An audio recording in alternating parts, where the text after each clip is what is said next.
I'm Dr. Emma Hitt Nichols, and this is this week's new FDA Approvals podcast, and we're covering the days of August 28th through September 8th, and that includes the holiday weekend of Labor Day, I believe, and did not produce it on Monday. So we've got a couple of weeks of approvals. So let's get started. The FDA has approved Ilaris, which is also known as canakinumab, for the treatment of gout flares in adults who either could not tolerate or had an inadequate response to initial treatments such as NSAIDs, colchicine, or repeated corticosteroid courses. Canakinumab, a human anti-leukin-1B monoclonal antibody, is administered through a single subcutaneous injection of 150 milligrams. The approval was based on data from two 12-week double-blind active controlled trials. In the beta-relieved study, Ilaris was approved by the FDA in 2009 for treating children and adults with cryopyrin-associated periodic syndrome, or CAPS. Ilaris has also been approved for other autoinflammatory diseases, including Still's disease and recurrent fever syndromes. The latest approval was granted to Novartis.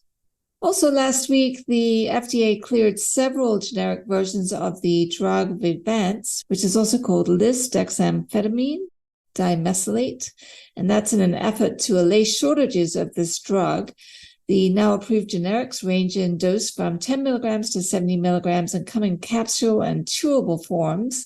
The approval applies to products from manufacturers Teva, Som Pharmaceutical, Actavis, Milan, Hikma, and others. Takeda's patents on Vyvanse expired August 24th, 2023. Vyvanse is also approved for binge eating disorder and has been in short supply since June due to a manufacturing delay compounded by increased demand.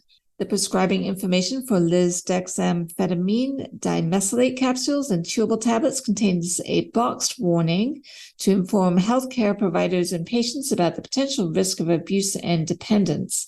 Takeda's Vyvanse shortage emerged after another drug, Adderall, and its generics began to face similar shortfalls last summer.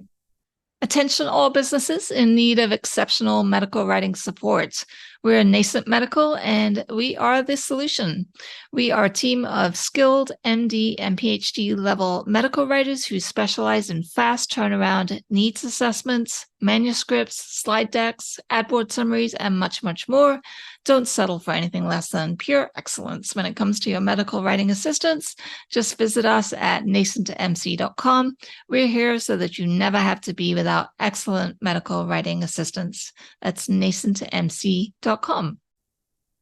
Also, last week, a supplemental new drug application was submitted to the FDA for the approval of Balversa, also called erdafitinib, to treat patients with locally advanced or metastatic urothelial carcinoma with FGFR3 or FGFR2 gene alterations and who have progressed on a prior checkpoint inhibitor or within 12 months of pre- or post-surgical therapy.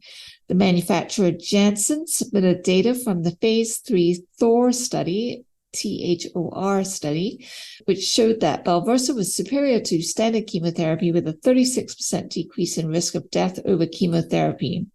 Balversa is currently approved for the treatment of adult patients with locally advanced or metastatic urothelial carcinoma that has susceptible genetic alterations and that has progressed on platinum-containing chemotherapy. The current indication is based on accelerated approval granted in April 2019. So this will allow Balversa to be used at an earlier stage in metastatic urothelial carcinoma. We also have the FDA granting a breakthrough therapy designation for INO-3107 as a potential treatment for patients with recurrent respiratory papillomatosis, or RRP. RRP is a debilitating and rare disease caused primarily by HPV-6 and or HPV-11. RRP is characterized by the development of small wart-like growths or papillomas in the respiratory tract.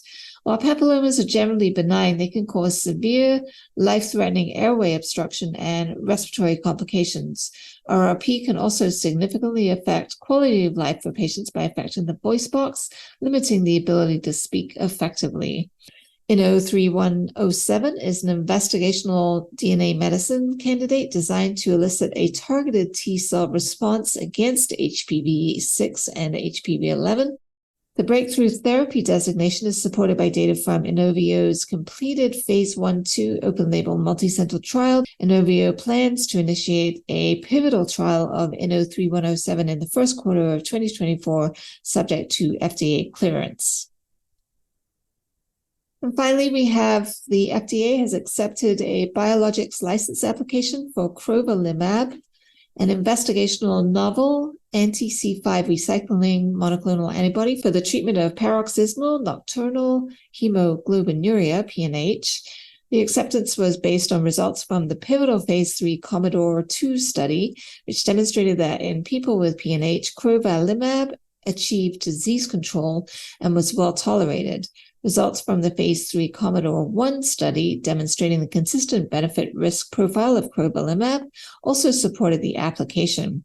PNH is a rare and life-threatening blood condition which affects approximately 20,000 people worldwide. In PNH, red blood cells are destroyed by the complement system, which is part of the innate immune system. This causes symptoms such as anemia, fatigue, and blood clots, and can lead to kidney disease. C5 inhibitors block the complement system cascade and help alleviate the symptoms of PNH. Crovalimab is a novel C5 inhibitor that's recycled within the bloodstream, enabling sustained complement inhibition through low-dose subcutaneous administration every 4 weeks.